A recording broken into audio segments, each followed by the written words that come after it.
That was a lot of clicking. We're in Proverbs chapter 10, and we've divided this chapter into three major ideas. We've spent the last couple of weeks talking about verses 1 through 7, righteousness giving rewards.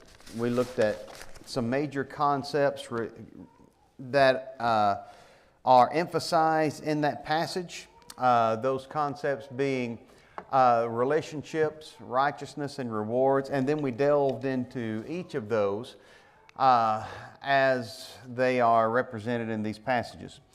That being said, when we get to Proverbs 10 verse 8, there begins a series of essentially standalone statements that are nonetheless grouped together, not to supply a sermon outline in and of themselves, but they do have a relationship in terms of their content. In fact, if you take a look at Proverbs 10:8, and just for the sake of a quick overview, notice a common denominator that appears in all but a couple of verses. Proverbs 10:8, the wise in heart will receive instructions, but a prating fool shall fall. Well, a prating fool is a fool's mouth. Here's emphasis on the mouth or speech. Proverbs 10:9, he that walketh uprightly walketh surely, but he that perverteth his ways shall be known. Perverting of the ways is behavior and trying to keep secrets, but they all come to common knowledge. Verse 10, he that winketh with the eyes causeth sorrow, but a prating fool shall fall. Here's another emphasis on the fool's mouth. Verse 11, the mouth of the righteous versus the mouth of the wicked. Verse 12, hatred stirs up strifes. Well, is there any chance that this emphasis on speech in verse 8, verse 10, on the mouth, verse 11, might be connected to the stirring up of strife in verse 12? Verse 13, the lips of him that has understanding. There's another reference to speech. Verse 14, wise men lay up knowledge, but the mouth of the foolish is near destruction. Speech. Verse 17, he is in the way of life that keeps instruction. He's willing to hear, but he that refuseth reproof erreth.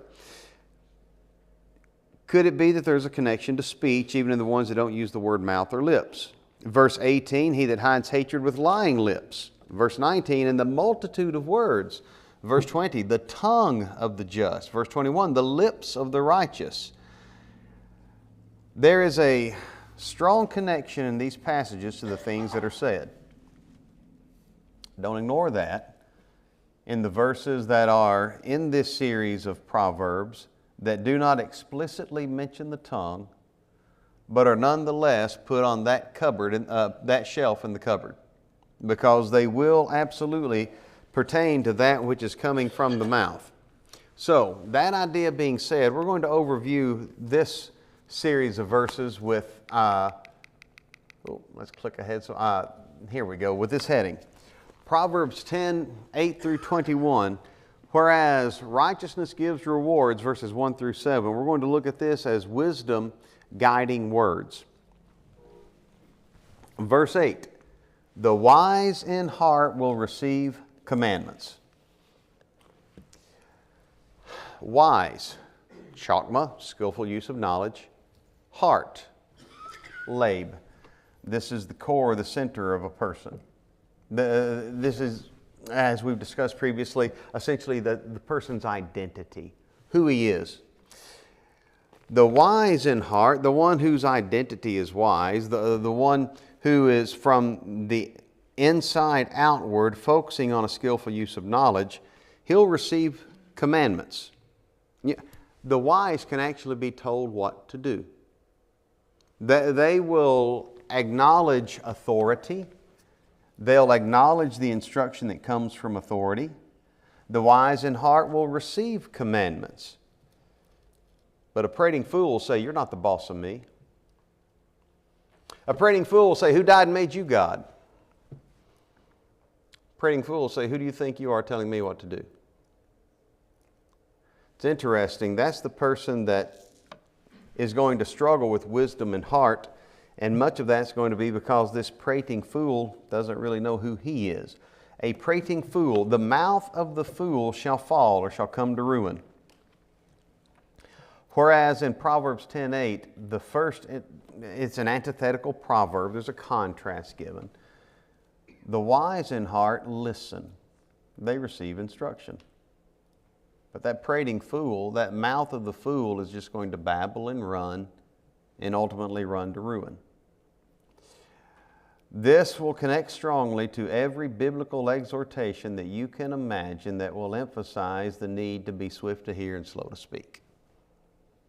This will indeed emphasize the importance of being willing to learn and slow to assume that I'm the one that ought to be given instruction.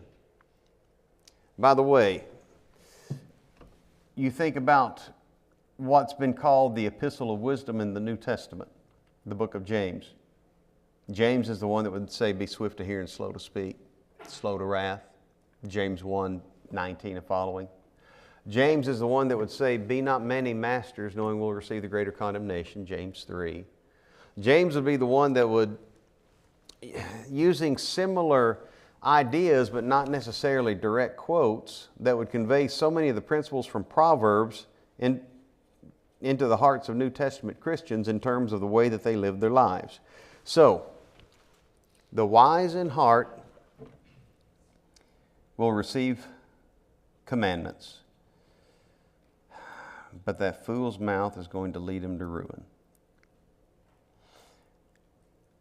Ever known anyone that was skillful at a job, knowledgeable, but couldn't keep the mouth shut? Couldn't avoid finding himself in, he was frequently having to deal with human resources. They often were talking about him in HR. This is the one that tends to create strife in the workplace. Knows it all, you can't tell him anything. Solomon would call this person with so much knowledge and with an inability to deal with other people a prating fool. And we ought to view such in the same light. Now let's go ahead and move forward because we want to cover several verses this evening. The wise in heart will receive commandments. Can anybody tell you what to do? Or do you have it all figured out? Because there is no middle ground. I'll either be the wise in heart and receive commandments, or I'll be the one whose mouth is going to lead to my ruin. Verse 9, he that walketh uprightly walketh surely, but he that perverteth his way shall be known. Walketh uprightly. Again, we've already emphasized the thrust of focus on speech throughout this series of passages. And walking uprightly in our minds will typically cause us to think about behavior in general. But could it be that this is especially focused on the one who is walking with the way that he teaches? The course of his speech, he that walketh uprightly walketh surely. The one that does that which is upright is going to walk in a level of safety. A matter of fact, another translation has, he that walketh innocently walketh surely. But he that perverteth his ways, another translation has, he that chooseth secret ways or crooked ways, shall be known. Yes, the world is full of examples of times when the innocent suffered for due to no fault of their own. Nonetheless, what tends to be the safer and more secure life? The life lived in innocence, or the life lived as a crooked, conniving, conspiring fiend? Which life tends to bring more negatives? Which life tends to face more trouble? Now I'll connect that to speech. What person is going to have more sure, be able to be more secure regarding the words that come his way? The one that in his speech walks uprightly and innocently? Or the one who always has to turn over a few stones in order to aggravate folks, or maybe cast a few stones in order to have a little bit of fun? The one whose speech always tends to be somewhat aggressive, inflammatory? pervasive. He that walks uprightly walks surely. Are you the person that wonders why so many people have negative things to say about you? Could it be the fact that I have too many negative things to say about other people?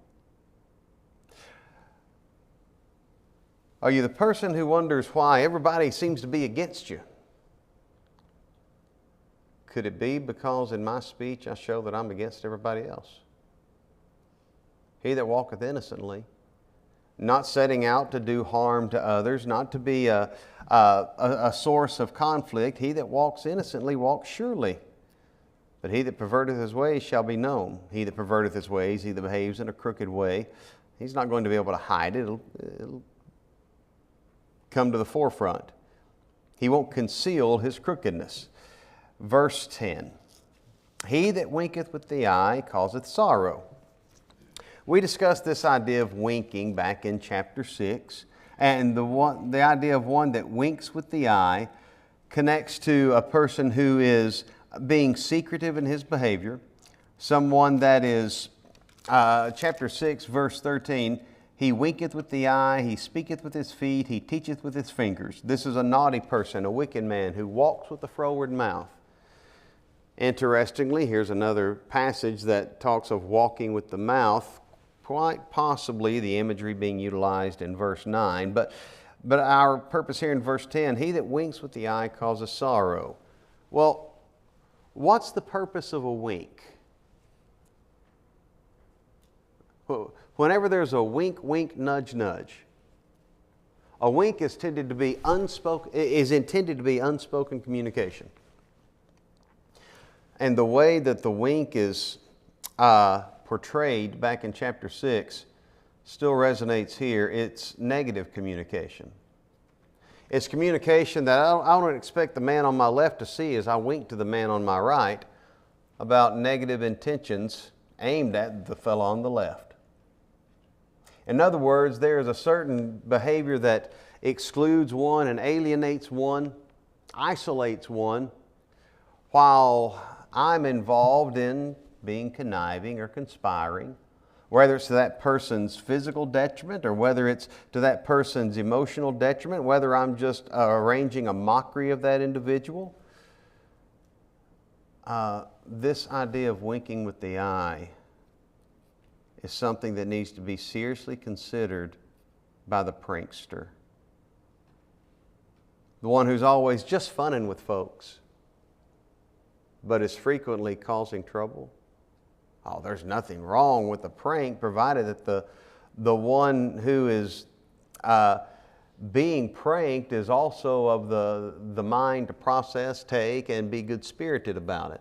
There's a lot wrong with the prank when either the one performing it or the one being targeted, if the one performing the prank is of a negative mindset, and I'm going to get him, or the one being targeted is one that is not necessarily the pranking type. It's not going to be received well. It's going to feel more called out, isolated, picked on, and bullied. He that winks with the eye causes sorrow. What kind of sorrow? Another translation has trouble. The wink, wink, nudge, nudge. The let's keep a secret from person A so that person B and I can have a little fun with him. He's causing sorrow, causing trouble. Whether it's just causing trouble for the one that's the target or whether he's causing trouble for himself down the road, both apply. Interestingly, there is a contrast. The one that's winking with the eye is keeping secrets, sort of like what was gently alluded at the end of verse 9. The one whose path is perverted will be known. He's not going to be able to keep it secret. Well, verse 10, he that winks with the eye causes sorrow. He's secretive in his behavior, but he's causing misery and negative emotion for his target. But a prating fool, he's not keeping any secrets. This is just the one whose mouth is wide open and letting anything come out of it that happens to pass through his mind. A prating fool shall fall. He's going to come to ruin. One is causing sorrow for his target and himself. The other is simply bringing his own downfall. Once again, strong emphasis on speech and the way our speech affects others and the way it comes back to impact us. Verse 11. Here is a positive approach, at least in the first part of the verse. The mouth of a righteous man is a well of life. For whom? What's the meaning here? The mouth of a righteous man is a well of life. We can reasonably read this passage and conclude the mouth of a righteous man will produce positive fruit in his life. And yes, that idea is spoken elsewhere in Proverbs. A man shall eat good by the fruit of his mouth. In other words, the fruits, the rewards of the things that I say can cause positive benefits in my life. But here, the focus may not be so much on a well of life for him, but when we see this idea of a well of life in Scripture, well, he's the well. And others are benefiting from the refreshment that he's able to provide. Let's say that again. In the mouth of the righteous man is a well of life. When I open my mouth, do others benefit? When I have something to say, is it going to come across in a way that builds up, that encourages, that conveys necessary ideas when necessary ideas are pertinent, but in, to the best of my ability, the most receivable way? And the mouth of the righteous is a well of life. I'm not asking if the words that come out of your mouth are true. I'm not asking if they're biblically accurate. I'm asking, do they tend to life? Will they help someone grow in a relationship with God? Because it is absolutely the case that there are people who have gone out and made true statements with such a flawed mentality that they push people away from truth. In the mouth of the righteous is a well of life. Do we think not only about what we say, but how we say it? When we open our mouths, is our aim to make life better for anyone that hears my words? Or when I open my mouth, is my aim just to vent my frustration, put so-and-so in his place, and give my 2 cents worth? Oh, the mouth of a righteous man is a well of life, but violence covers the mouth of the wicked. There's a contrast there. In fact, some commentators insist that the latter part of verse 11 involves not just violent words leaving the mouth of the wicked, but he's writing checks that he's eventually going to have to cash, and what he says comes back to him. When I open my mouth, does it make the lives of others better? Or when I open my mouth, does someone else's day get darker? When I open my mouth, does it make the lives of others better? Or when I open my mouth, am I adding one more pebble to the mountain of negatives that I'm building for myself? The one whose mouth is a well of life is described as the righteous one. And the mouth of a righteous man, and the mouth of the righteous is a well of life. Violence covereth the mouth of the wicked. This is not only about personality, this is also about morality. Let me say that again. This is not only about personality, it is about morality. And whereas we will frequently distinguish between the two, and understandably so, there are personalities that may adopt righteous behaviors in terms of the way that I worship and the things that I'm willing to do, or the sins I avoid. Yet the personality in and of itself is problematic. Let's leave Proverbs for just a moment. And let's think about Galatians. Because when Paul wrote to the Galatians, in Galatians 5:13, he said, you've been called to liberty, but don't use liberty for an occasion to the flesh, but by love serve one another. He starts talking about the ideas such as liberty, flesh, service. In fact, he'll say all the laws fulfilled in one word, love your neighbor as yourself. But if you bite and devour one another, take heed that you be not consumed of one another. Paul is talking about how Christians treat each other. And it's in this passage that he comes to what we call the works of the flesh and the fruit of the Spirit. The works of the flesh: adultery, fornication, uncleanness, lasciviousness, idolatry. What sort of attributes are those? Do those pertain to personality or morality? Morality. Adultery, fornication, uncleanness, lasciviousness. Oh, that's just his personality. Huh? Those are moral behaviors, right? Okay.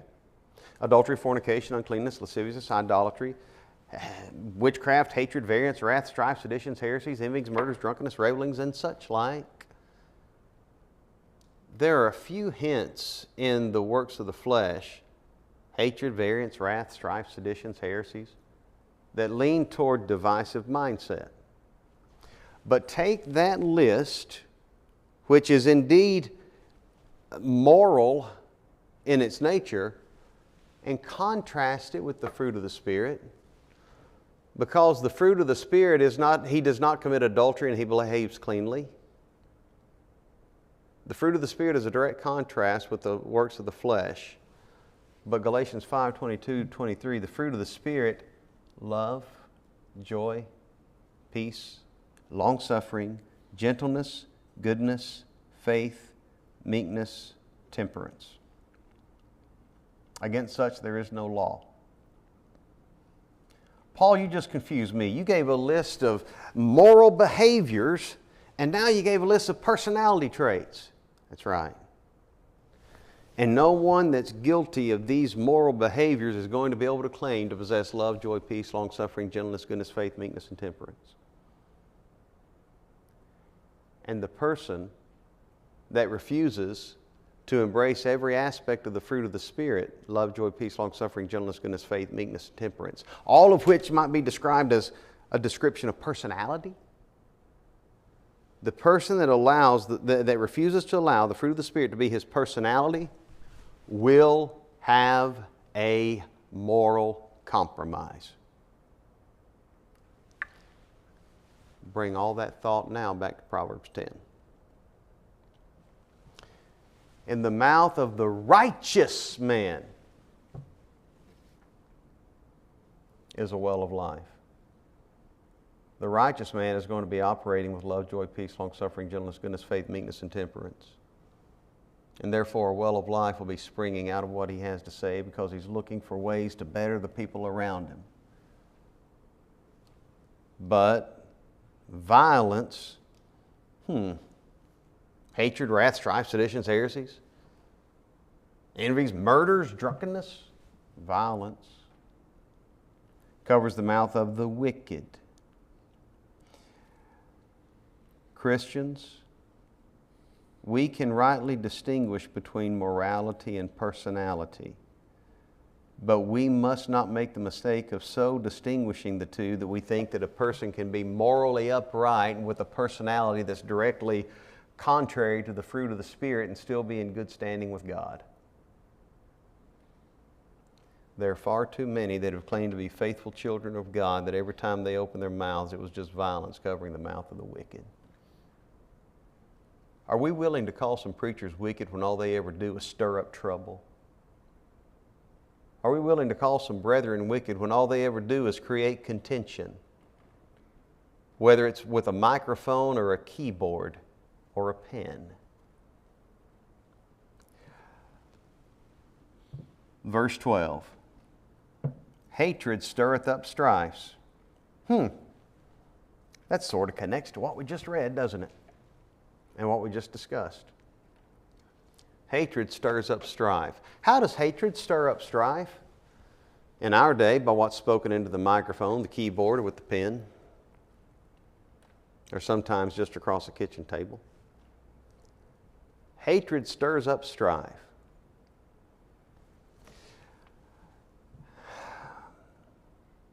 But love covers all sins. You ever stirred up a bee's nest? Yeah, the folks that have done so do so with a wince and a grin. They grin because they survive, but they wince because there's some repercussions. It wasn't a bee's nest, it was a yellow jacket's nest for me. Didn't even know it was there. All I was doing was mowing Miss Forsyth's yard. She was 112 years old and couldn't do it herself. Not literally, but... And so here's a teenager mowing her yard, and I had no idea of knowing that yellow jacket nest was there, right until I went right over it. Do you realize those yellow jackets are mean? They don't just sting the first skin they find. They try to find ways to get as painful as possible. Have you ever stirred up a nest? Gotten stung by it? Sometimes we stir up nests because we're not even caring about who might be in our way. I wasn't worried about yellow jackets being in my way. I was just mowing a yard. And if I were to go back and do it again, I'd probably go back and do it again not knowing they were there. You mow a yard, you don't stop every 10 square feet and look for yellow jackets. You just take a risk and hope that they don't crawl up the britches leg. But we don't treat people that way. How many people go through life like you're push mowing a yard, willing to cut down whatever's in front of you and whoever might be in front of you? Hatred stirreth up strife. Okay. With hatred, there's a certain lack of care and concern for the well-being of whoever might be impacted. Now, sometimes it's deliberate, intentional. Have you ever been the person who you could tell you were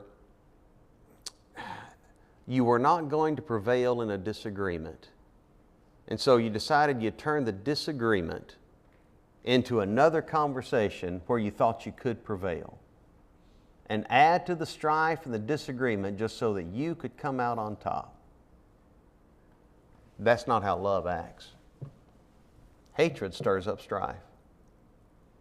When I live life that way, willing to cut down whoever's in front of me instead of build up, willing to say whatever comes to mind, either deliberately or just because I'm so indiscriminate in my indiscretion,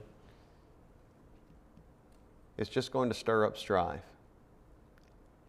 And if I live life with a swarm of proverbial bees constantly around me, it might be because I'm living life without the proper exhibition of love in my behavior toward others, but my hatred and my lack of care and concern for them is actually the reason I'm having to dodge so many bee stings.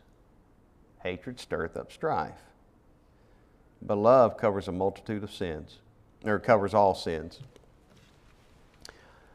Here's another passage that causes us to reflect on something that James would later pen. If any one of you do err from the truth and one convert him, let him know that he which converteth a sinner from the error of his way shall save a soul from death and hide a multitude of sins. James didn't use the word love. He didn't have to use the word love. It's already implicit and undeniable in being connected with the kind of behavior that seeks not to put a magnifying glass on sins and publicize them to the world, but to identify that which is not right in a person's life and to deal with it so as to take it out of the picture. Not to cover it in terms of hiding it and pretending like it never happened, but to cover it in terms of expiation. Let's cover this problem. Let's take care of it.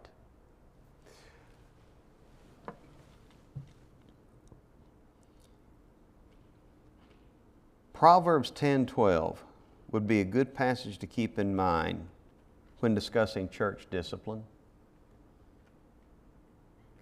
Because if my approach to a brother's sin tends to blow a powder keg just because of the way that I approach him. Or if someone else approaching me regarding my behavior becomes a powder keg because of the way that I react to any insinuation that I could be wrong, then there's hatred there. But love covereth all sins. Love doesn't seek to publicize, to become a talebearer.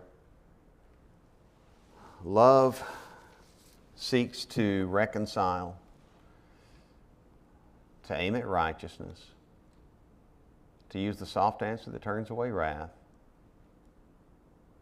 to use the kind words that are going to be more easily received, the word fitly spoken that's like apples of gold and pictures of silver. Do I love enough to try to choose the right words? Do I love enough to put a filter on my mouth and ultimately in my mind so that my approach in the face of potential conflict or disagreement is going to be the one that leaves zero doubt that my concern is for the person and the soul, and it's not about my pride. It's not about me being right. It's not about how wise I am, but it's about how good God is, how understandable His Word is, and how valuable the soul of the erring is. Hatred stirs up strife, but love covers all sins. Verse 13. In the lips of him that hath understanding, wisdom is found, but a rod is for the back of him that is void of understanding. Well, we could put together an entire sermon out of this passage, particularly if we allowed ourselves to look at the word understanding, because there are two different words translated understanding in this passage. The first is the word being, and it carries the idea of mentally dividing. And we've described it as looking something from another person's point of view. There are some folks that can only see things from one point of view, and that is their point of view. And for them to try to see something from anyone else's perspective would cause them to blow a gasket. They tend to be miserable parents. They expect a 4-year-old to think like a 30-year-old. They're pathetic spouses because they expect their spouses to read their minds, or they refuse to listen when their spouses have a different perspective. In a congregation, they're the ones that if anybody doesn't agree with them, well, it's go time. In the lips of him that hath understanding, the one that will look at things from other people's perspective, the one that's willing to say, hey, there might be more to the equation than what I'm seeing.